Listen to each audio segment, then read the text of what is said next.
Okay, what is up, you guys? This is the look and sound of a Shanelle who's just like, she's leveling up. I mean, she is on an elevator all the way up. I mean, it's pretty hard to describe, you know, being in transit like this. It is crazy. I am making big moves. I don't know why I'm telling you this, because it's not really going to affect the channel, aside from the fact that maybe I'm only posting once a week instead of twice. But I felt like I owe it to you to communicate that I feel really good. Okay, so I feel really good. I have a rainbow over my head. Figured out how to black out my curtain, my room.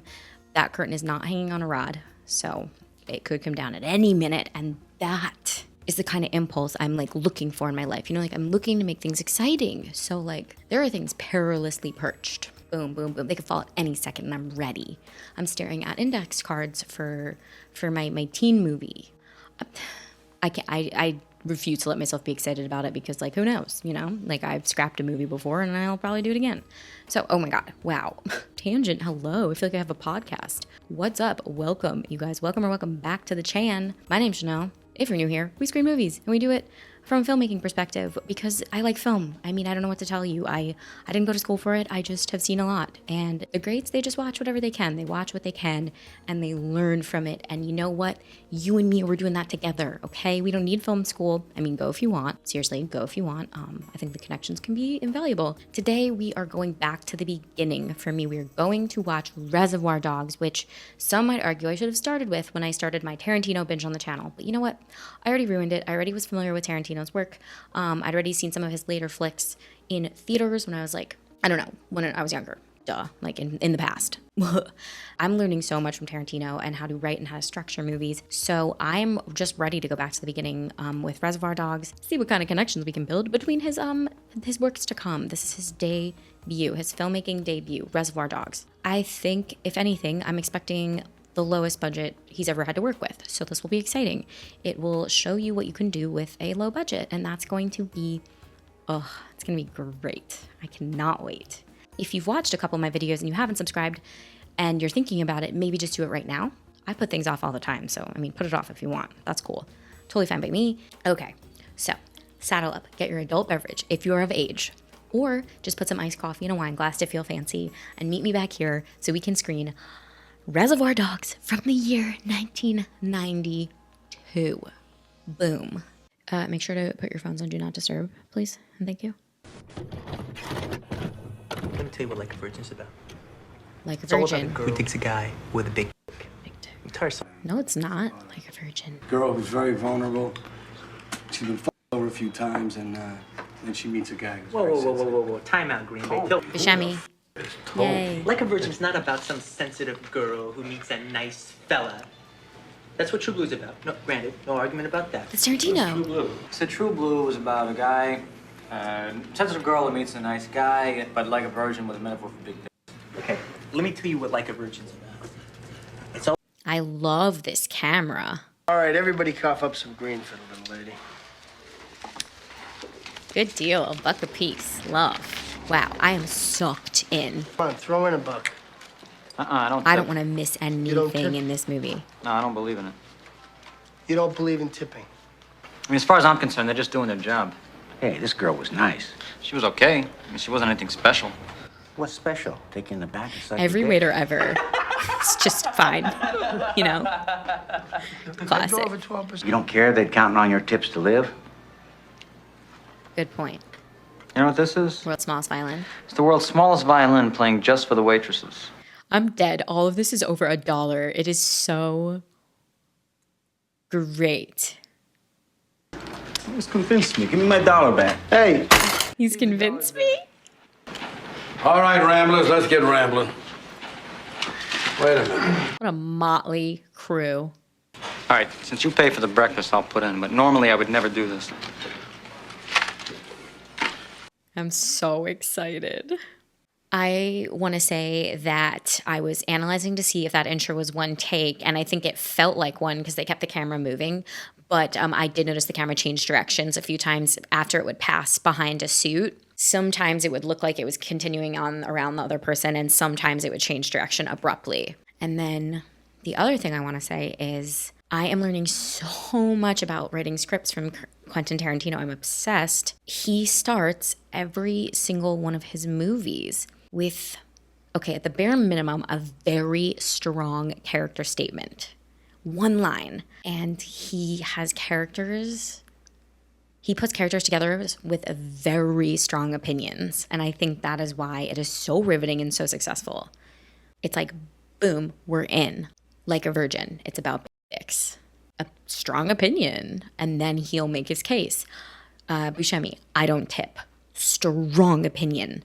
Make his case. And by the end of it, he'll convince you. He will convince you that you shouldn't tip. Strong opinions, my friends. Strong opinions. I'm gonna die! What am I hearing? But you ain't dying! I'm gonna die! Excuse me, I didn't realize you had a degree in medicine. Love these visuals. The blood all over the white car. Joe's gonna get you a doctor. The doctor's gonna fix you up. And you're gonna be okay. He's gonna help you out. He's gonna take care of you. Okay? We're just gonna sit here and we're gonna wait for Joe. Who are we waiting for? Joe. Be fine. When Joe gets here, I'll make you 100% again. So in. I can't take you to a hospital. Joe, man! You don't have to take me in. Just drive me up to the front, man. Kill Bill him. Roll him down that hill. I'm gonna use to kill Bill as like a verb for the rest of my life. Man. Kill Bill him. You'll be safe, man. You're not. Oh my God. What a test of morality. Where do you crack? This is bad. So bad. Is it bad? Is it bad? And in 1 minute, there were 17 blue boys out there, all loaded for bear, all knowing exactly what they were doing. They were all just there. I've been stopping myself from saying it, but I really wonder what that blood tastes like. Probably corn syrup. I think this is like our one location in this whole movie. Splash some water on your face.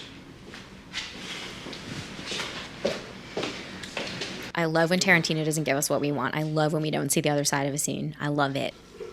Put me down the hall. I quit. All right. Why, you got one? Everyone's always quitting in a Tarantino movie, huh? I mean, that's how I know we were set up. Come on, Mr. White. I mean, you could see that, can't you? Enough of this Mr. White shit. Wait, man. Don't tell me your fucking name, man. I don't want to know it. Love a code name. Blasting my way out of there. Yay! We're seeing it. Get the f*** out of the way! Nice.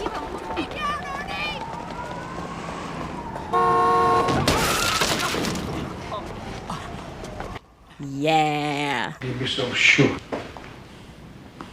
I got the diamonds.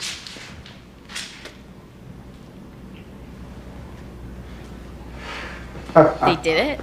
Success. For all I know, you're the rat. Oh, I know you're the f***ing rat.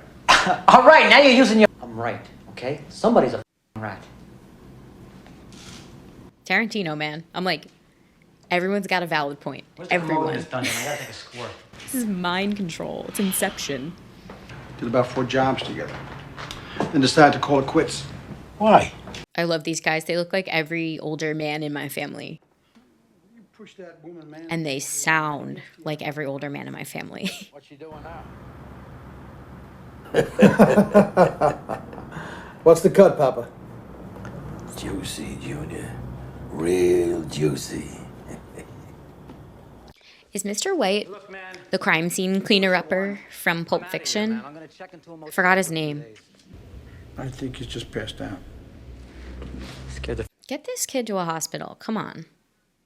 Now, while that might not mean jack shit to you, it means a hell of a lot to me. Well, first things first, okay? Staying here's goofy. We gotta book up. Staying here is goofy. Since you don't know nothing about us, I say it's his decision. Well, he knows little about me. What? Wait. You didn't tell him your name, did you? I told him my first name. Hey, I'm Peter. Nice to meet you. I was telling him your name when you weren't supposed to. He asked. Hey, I'm Shanelle. I really like movies. I'm from Long Island. Now he knows A, your name. B, what you look like. C, where you're from. And D, what your specialty is. They're not gonna have to show him a hell of a lot of pictures from the picture. This is astonishing. The dramatic tension, the story you're able to get from just a 2-person cast in one location. Bad looks away from him here. Who's here? Kids shouldn't play so rough. Somebody's gonna start crying. Neil will start crying. I like Mr. Blonde. He's the cutest. That's the mental note I made to myself. What happened? Blonde looks like he's chilling. He looks like he got some fast food. Hey, you okay? If I know what kind of guy you were, I never would have agreed to work with you. Are you gonna bark all day, little doggy? Or are you gonna bite? What was that? Punch him. Why is Blonde so I clean? got something outside that I'd like to show you guys. I guess he didn't really get shot at. Follow you. So, in the meantime. Okay. show you Diamonds? guys something. With the dead Mr. Brown? Jesus Christ. Maybe our boy in blue here can answer some of these questions about this rat business. They got one. Okay, Blonde seems clear if he's got a cop in his car. Who's your parole officer? Seymour Scagnetti. How is he? So, Vic Vega. you let me leave the halfway house. You know, it never ceases to amaze me. My son Eddie's a f*** up. He's ruining the business. I mean, that's what you said, right, Joe? I mean, tell him yourself. Well, Eddie, I hate for you to hear it like this, but... Every parent ever talking their kid Very true. dead. You fuck up. Get this Scagnetti f*** off your back, and then we'll talk to you, all right? Huh? Everyone in my life. Also, this guy has elephant tusks on either side of him How would you feel about pulling a job? and an elephant foot. Feels illegal. The behemoth. Behemoth. Gotcha! You thought I didn't see you now, didn't you? So they talked about the 70s radio, and that is our backdrop. Do I sound like a fucking joking? He's fucking driving around with a cop in his... It's a great amount of comedy, cross-cutting between that and them beating up the cop. Don't say nothing, just give it here. It's perfect. I love it. Hey, nice guy. We got a cop. Eddie's jacket. I'm dead. What? Nobody set anybody up. The cops were there waiting for us, man. Bullshit. Huh? Who did it? What the hell do you think we've been asking each other? Yeah, what'd you come up with, huh? What somebody did. Blondie, stay here and babysit them two. White and pink, you take a car each. I'll follow you. You ditch him. Pick up the stones. You can't leave these guys here with him. Why not? Because he's a fucking psycho. I told them not to touch the fucking alarm. They did. If they hadn't have done what I told them not to do, they'd still be alive. My fucking hero. Thanks. That's your excuse for going on a kill crazy rampage. Dead. I don't like a... I really thought Eddie was too much of a fuck up to be the leader of, like, the operation right now. Blonde got swagger, though. Something's up with him. Alone at last. Alone at last. I've been on the force for only 8 months. They don't tell me anything. They got the wrong cop. Nobody. They got the rookie. Torture you. That's a good idea. Like,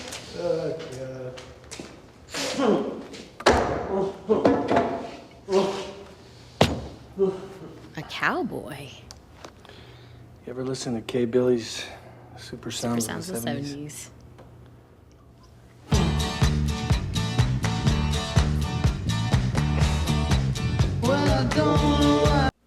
Love. I got the feeling something right. I'm so scared. I love a dance number. Here I am, stuck in the middle with you. The fuck is he doing? Camera pans away. Comes back.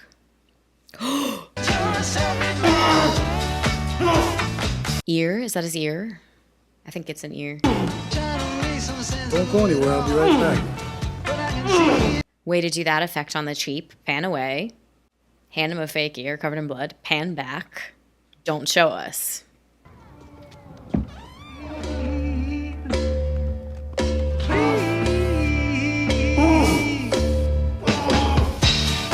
You forget that the radio's on still. Oh, I really felt that. I don't know why.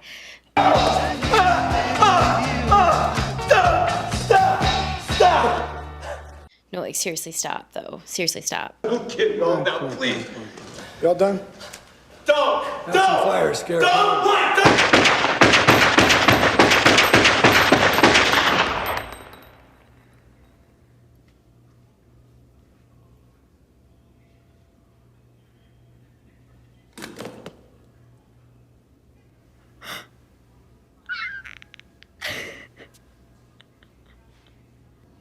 Wow. What's your name? What's your name? Marv.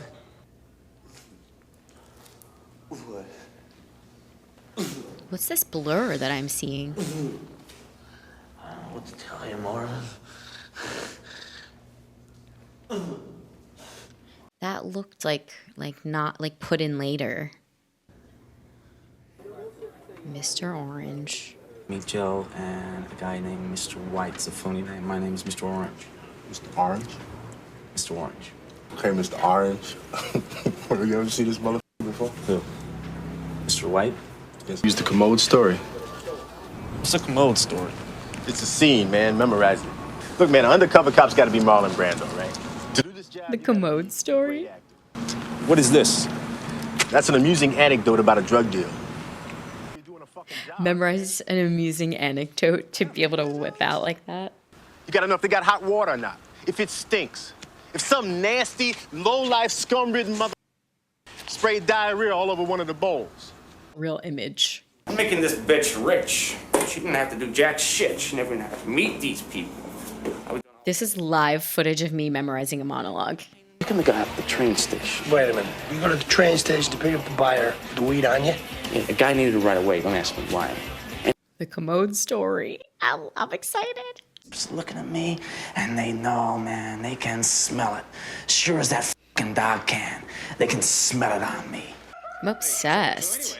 All the locations he's telling it in, the different people he's telling it to.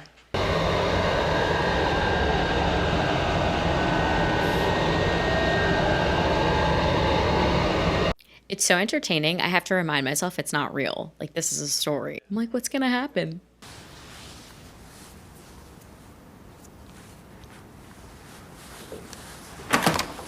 He fake married? That's a way to wordlessly communicate. I have a family, you know? That's strong. Under no circumstances do I want any one of you to relate to each other by your Christian names.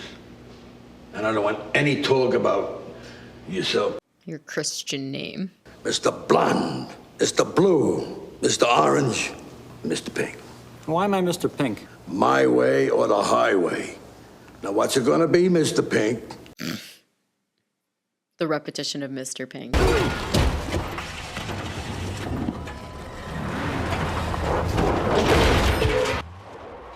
Nice job, buddies. Nice job. And the Tarantino bloodbath begins. Okay, now, is Orange supposed to get shot? Or is that an accident? Hold it! Right there! Get him!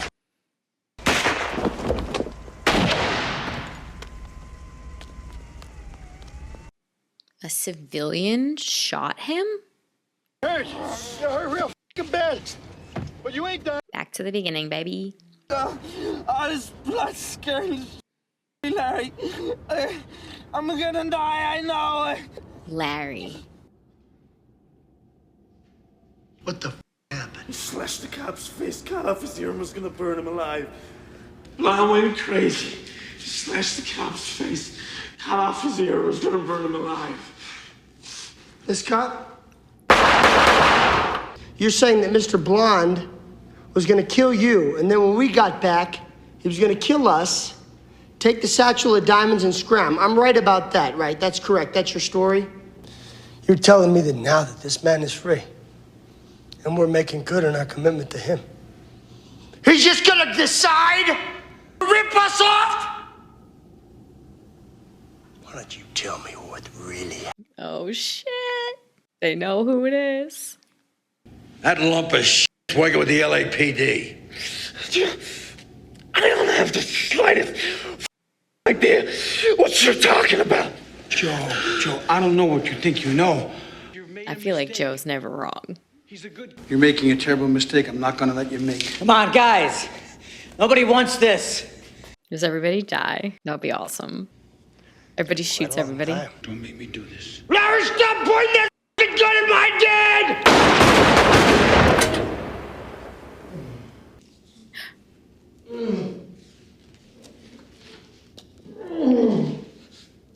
Yo, Pink. Get it.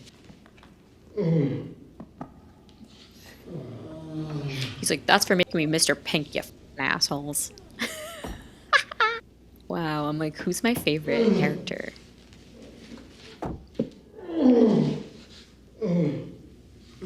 Oh, Larry. Do a little time.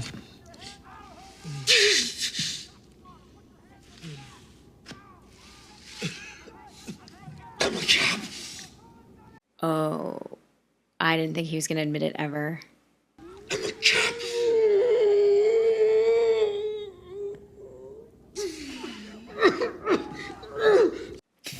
This is getting hard to watch. I'm like, come on. So much blood and pain. Does he shoot him?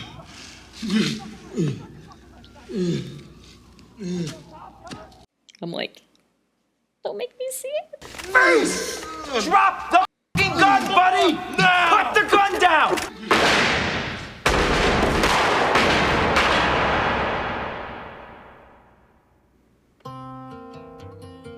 Well, I love an ambiguous ending. Quentin Tarantino's Reservoir Dogs from 1992. I have now seen it. That was definitely fun. Definitely can see where he went after that. It's just so cool. I am consistently blown away by Tarantino.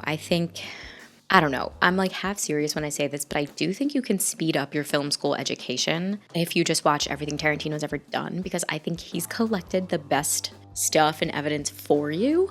I just feel so obsessed with the way Tarantino tells a story. I actually kind of came to a cool conclusion in this one. Tarantino doesn't, I want to say a Tarantino movie is devoid of exposition, but that's not true. He's just not feeding you exposition in the way that we're used to, okay? We don't get the opening shot of the protagonist waking up out of bed and then, oh, there's action figures on his shelf. He's a nerd. You know what I mean? It's like we don't get any of that spoon-fed exposition from Tarantino. He drops you into the world of it with these characters with very, very strong opinions on things. I mean, part of this movie is everyone's in disguise. Everyone has an alias, so it'd be weird if there was intense exposition, but up top.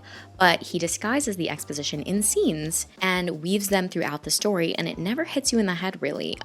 Maybe this is a more clear-cut example of exposition because he does go take you back to the past of how everyone came aboard the job. I'm obsessed with it. I've been obsessed with it. It's amazing. It is so riveting. I am so there. Only a couple locations, just that warehouse, handful of actors, players in a room, those time dashes, bring them to other locations, and definitely cost you a little bit of money, but wow. What did I write? I'm obsessed with Tarantino's California. It is not swimming pools and movie stars. It is dirty. And I know other directors have done a great job showing gritty California, but my upbringing and the way I came up in the 2000s, it was like California was a rom-com. Oh, and Quentin Tarantino putting himself in his own movies is the best. I would do the same thing. All right, let's just go on to some trivia.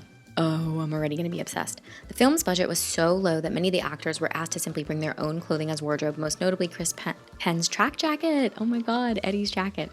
The signature black suits were provided for free by the designer. Based on her love for the American crime film genre, Steve Buscemi wore his own black jeans instead of suit pants, and Michael Madsen wore a jacket and pants from 2 different suits. Madonna really liked the film, but refuted Quentin Tarantino's interpretation, the song Like a Virgin. Yeah, I didn't think it was what he thought either. She gave him a copy of her erotic album signed to Quentin. It's not about dick, it's about love. Madonna, yes, obsessed. Oh my God, the budget wouldn't cover police assistance for traffic control, so in the scene where Buscemi forces a woman out of her car and drives off in it, he could only do when the traffic lights were green. Oh, that gives me so much anxiety. Tarantino was originally going to play Pink, but he made a point to let all the other actors audition for the part. When Steve Buscemi came in and read for it, Tarantino told him he really wanted the part for himself, and the only way Buscemi could possibly wrestle it from him was to do a killer audition. Buscemi duly complied. Love. Michael Madston says Kirk Baltz asked to ride in his trunk to experience what it was really like. Madston agreed, but decided he went along it was time for his own character development, so he rode down an alley with potholes and then a Taco Bell drive-thru before taking Baltz back. That's payback. It's pretty funny. Quentin Tarantino said he was proud. The movie is often on top 10 heist movies, even though you never actually see the heist. Orange's apartment was upstairs to the warehouse where most of the movie takes place. The filmmakers redecorated it to look like an apartment to save money on finding a real apartment. Yup, how do you keep costs low? You keep locations low. That is like the first thing they tell you. Oh my God, Tarantino revealed Vic, Vega, and Vince from Pulp Fiction are brothers. He intended to do a prequel to both films called Double V Vega, which would star the Vega brothers, but Madston and Travolta eventually got too old to reprise their roles, and Tarantino has since abandoned it. Oh no, I want to see that. Armed with $30,000 and a 16mm camera, Quentin Tarantino was all set to make the film with a bunch of friends, including his producing partner Lawrence Bender, who was going to play nice guy Eddie. It was then that Tarantino received an answering phone message from Harvey Keitel, asking if he could not only be in the film but help produce it. Keitel had gotten involved via the wife of Bender's acting class teacher, who had managed to get a copy of the script to him. Keitel's involvement helped raise the budget to $1.5 million. You know, decent low-budget movie. Great. I'm saying that's a decent-sized budget for a low-budget movie. Not that the movie's decent for a low-budget movie, because, like, we know. Filmed in 35 days. Released in America with almost no promotion. Oh, this is about the title, which I'm very curious about. For the title of the film first came to Quentin Tarantino while visiting a production company and noticing they had a pile of unsolicited scripts under the label Reservoir Dogs. All of those scripts were fighting with each other for attention as dogs trapped in a reservoir tank. The name got stuck in his mind. Apart from this origin, initially told by Tarantino in interviews, in recent years he started to tell another version that occurred via a patron at the now famous video archives. While working there, Tarantino would often recommend little-known titles to customers, and when he suggested Louis Mallet's Au revoir les enfants, the patron mockingly replied, "I don't want to see no Reservoir Dogs." Au revoir les enfants. Yes. Tarantino revealed in the interview the entire soundtrack budget was spent on securing Stuck in the Middle with You. Tarantino was content with having no other music in the film as long as he could use that song. Amazing. Voted Best Independent Film Ever by Empire Magazine. Voted Most Influential Movie in the past 15 years by the same magazine. Yes, okay, so this did go to Sundance. This kind of like made Sundance what it is. The very first screening of the film at the Sundance Film Festival, Quentin Tarantino stood up in the middle of the movie and told them to stop projecting due to the fact that the entire film was shot in widescreen and the projector only had a normal-sized lens, not meant for widescreen, so half of whatever was shot wasn't up on screen. No, you need it in widescreen. On his decision not to show the heist itself, Quentin Tarantino said the reason was budgetary. But he always liked the idea of not showing it and stuck with that idea in order to make the details of the heist ambiguous. I like that. I don't want to see a heist. I don't care. I want to see the drama behind the scenes. I love behind the scenes content. Oh, cool. Kirk Baltz recalls. So this is kind of where I was a little off. I said a way to do that ear gag and not have to worry about the special effects is to cut away like they did. It says, Kirk Baltz recalls a more graphic version of the ear-cutting scene was filmed, involving a tube running up to his ear that squirted blood. Madston, however, had said he thought it was rather tame after seeing the scene play out that way. Yeah, I think it's more powerful not to show it. I'm so into that. I love that choice, always. Warehouse, where the majority of the movie takes place, was once a mortuary and thus is full of caskets. Mr. Blonde doesn't sit down on a crate. It's actually an old hearse on which he perches. The theatrical release of the film contains no female speaking parts. Did clock that. There's some of the deleted scenes. There was like a blurry moment in my copy of the film that I was like so confused by. There's a strange change in depth. Yes, okay, I'm on Reddit, you guys, because this was so jarring. I'll probably put an image up so you guys can see it. I was so confused by this. Basically in that scene, it would be kind of, since they're both at different depths of field, it would be nearly impossible to have both of them in focus. So there is like, it almost looks like there's two shots. It looks like there's a shot where the guy closer to the camera is in focus and the back is blurry. And then this guy's in focus and then there's like blur in between them and it's really confusing. Like your eye is like, what? So someone on Reddit is saying it is a split focus diopter. DIOPTER. Huh. To make half the lens nearsighted, the lens can focus on a plane in the background and the diopter on a foreground element. Diopter allows for deep focus cinematography but requires much less light. I've been saying it wrong. Diopter. Split diopter. Makes half the lens nearsighted, half the lens... I don't know the differences, never mind. But you know what I mean. At some point, Tim Roth had lain in the pool of fake blood so long the blood dried out and he had to be peeled off the floor, which took several minutes. Obsessed. Chris Penn's blood squibs accidentally went off too early in the big standoff scene, forcing him to fall to the floor. There is not, as is commonly believed, a mystery around being fired from off-screen. Okay, wow. The trivia for this movie is like off the charts good. Everything is super interesting. So I try to just like skim it and see what I want to put in the video, but definitely head on over. I mean, there's so much I'm missing probably. I loved watching this. I love watching Quentin Tarantino's work. I love seeing his first big foray into features. Thank you so much for watching with me. If you want my full length, definitely hit the Patreon information in the box below. And on that note, I am going to go get a Coke Zero because, full disclosure, between the end of the movie and this trivia section, I ate already. So, catch you guys later.